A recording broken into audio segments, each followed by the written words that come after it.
You end up popping your balloon? I pop my balloon because you are very fine down to the ankles. I do what I can.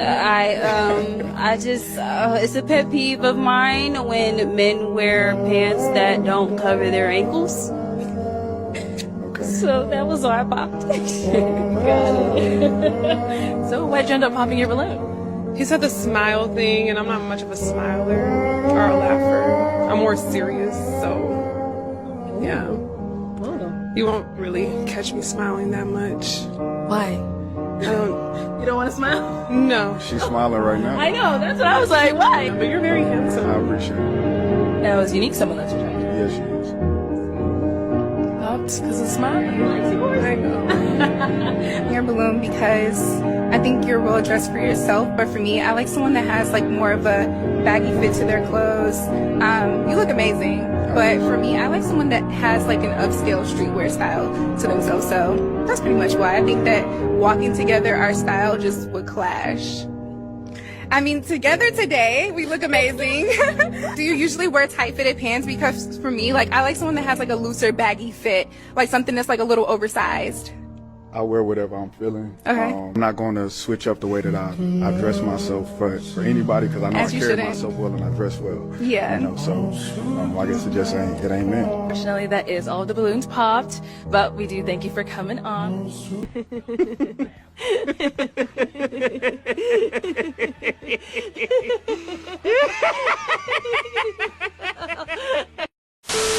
Take your time. Pump your brakes. I'm very serious. You're not just getting with somebody when you get with somebody. Even look, it could be an intimate relationship or it can be an association, a friendship, acquaintance, whatever. You're not just getting with people. You know that, right? Let me tell you something. The reason why I'm doing this video because, see, we're forgetting that people aren't just themselves, okay? When you get with somebody, when you attach yourself to somebody, become connected to their life and them connected to your life, you're dealing with their entire family tree, okay?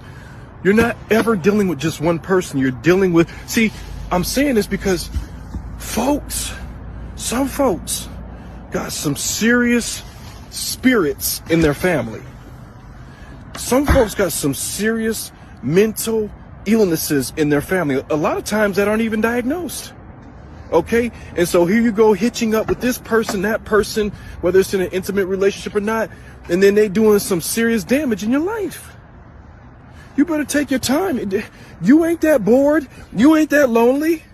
No, you're not. Take your time. Know exactly who and what you're dealing with, because I'm telling you, if you don't know, it will come around to bite you in the butt and derail you from your greatness.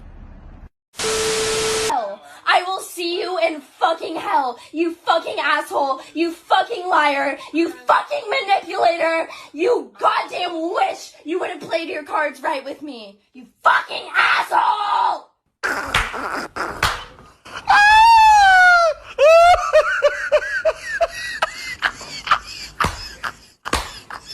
Do women need men? Do women need men? No, we don't need y'all. I do. I need my man. Baby, I need my man. Okay. Why don't you need men? What do I need a man for? To do what? Everything. Okay, why do you need a man?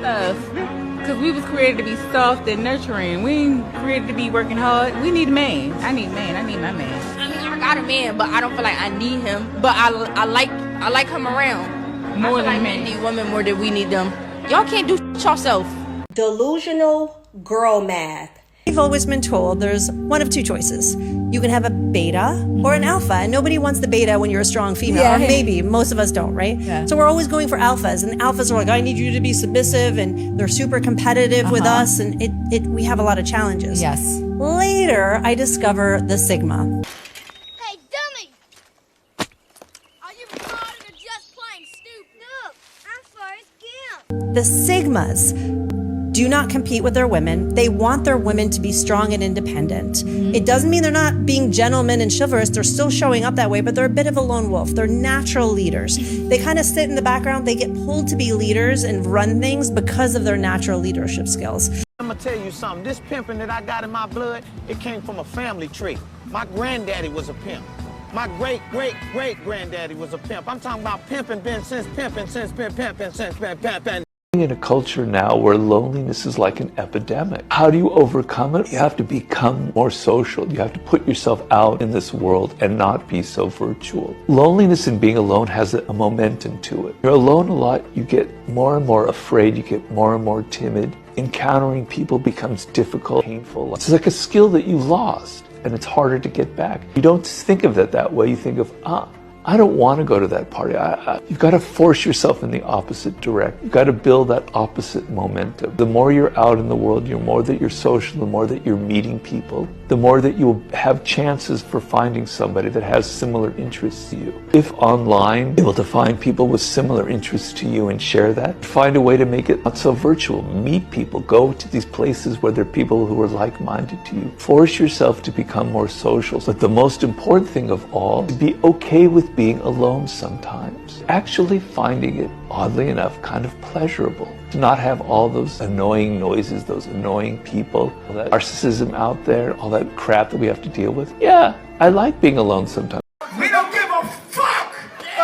Jesus! We don't give a fuck! In order for something new to come, something old must go. And that old can sometimes mean let go of what you know until now.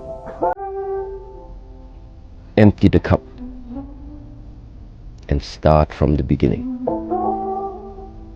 It's not easy to do, but at the moment it's the only way how something that is blocked can be brought back to movement. You must spill the old tea and pour in new one. Then things look different.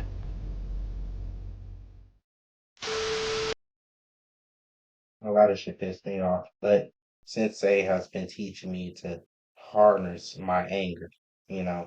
He's been teaching me to take my emotions and use them in a positive way, right? So I haven't been that angry and lashing out on people like I usually do.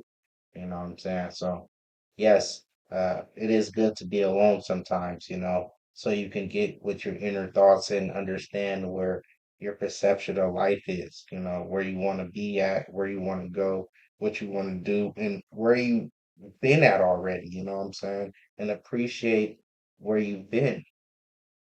Appreciate the journey, you know what I'm saying? Appreciate the travel that it took to get there, the hard work, you know what I'm saying? So, yes, Sensei has been teaching me a lot, you know what I'm saying? To harness this anger and actually do something more productive with it, do something that I can actually enjoy with it, you know what I'm saying? Harness it and use it to build more strength and more endurance, things that I might need in the long haul because this life is a marathon, it's not a sprint, you know what I'm saying? So you're gonna constantly go through obstacles and tragedies and uncomfortableness in this world, in this life, you know what I'm saying? So you're gonna have to be armed and ready for this type of uh, mishap that goes on with life, you know what I'm saying? So when these things happen to you, you gotta be able to just brush it off, you know what I'm saying? Be in the middle path, right? Don't be too uh fond of one thing, don't be too disgraceful about it. Just be in the middle path. So if it chooses to stay or if it chooses to go, it doesn't matter. You're still in your peace. You're in your zen. That's what you're trying to that's what you're trying to harness here, you know what I'm saying? It's always two sides to anything, you know what I'm saying? It's a yin and yang, bipolar, you know what I'm saying? Right? There's always going to be one side or the other. So you're going to always try to stay in the middle ground because when it's good. But we know it can get bad. And when it's bad, it's not always going to be bad. So remember, everything is temporary in this world, right? Trying to harness these emotions that you have that's naturally produced in your body by different hormones. You can't control this. Your organs is releasing these hormones and getting them stimulated to actually release the toxins into your bloodstream. And next thing you know, you tripping out. You know what I'm saying? So all you have to do is learn how to harness this energy that you have, this inner chi that you have, and do the best with it that you can. You know what I'm saying? Learn new things, learn new skills. You know what I'm saying? Study yourself. You know what I'm saying? Study your body, how much strength you can have and harness in this body. You know what I'm saying? So just try to be as best as you can be as a person. You know, don't just sit there and be angry about what happened in the past because you can't change it. Everything that you went through already, you can't change it. But just appreciate what you did go through. You know what I'm saying? And I know that there's some parts in there that you could actually appreciate. And then you move forward and think about a more positive future for yourself. You know what I'm saying? Instead of just harboring all this anger and just breathe. Take a little time, take a little breath. You know what I'm saying? Get ready to keep on fighting this world because it's not going to stop. There's no time to waste. There's no time that you're going to have a break from this fight. You're going to just keep on swinging every day until you drop, you know. And I understand it could be hard for you. You don't want to waste your life fighting on a hamster wheel, you know what I'm saying? And not getting as far as you thought you could and not getting as far as you thought you would. And, you know, you are taking care of the family and stuff like that, but it's still a hamster wheel. It's still non-stop. It's still not being able to take care of yourself like you want to because you're on a constant grind. So just take that time to decompress. See, this is the Tai Chi. Breathing in all the positive shit, breathe out all the negative bullshit, right? That's what Sensei's teaching me. Get this shit away from you. All the negative shit away from you. It's 2025. We do not need you harboring any negativity in your body. Press it out of you. Breathe it out of you. Decompress this shit out of you. Because it's gonna be a whole fight for this inflation, these interest rates, all this shit that's going on, all the fires in California, the tornadoes is going on. It's all kind of shit. Earthquakes in Tibet. You don't know what's going on right now. It's 2025. It's madness out here. You know, so just protect your neck and make sure you stay in the middle path. Don't get too angry about nothing. I know they want you to be pissed off, but we're trying new things in 2025. So it is what it is, man. Signs of acceptance, and we ain't having it. Like, comment, subscribe.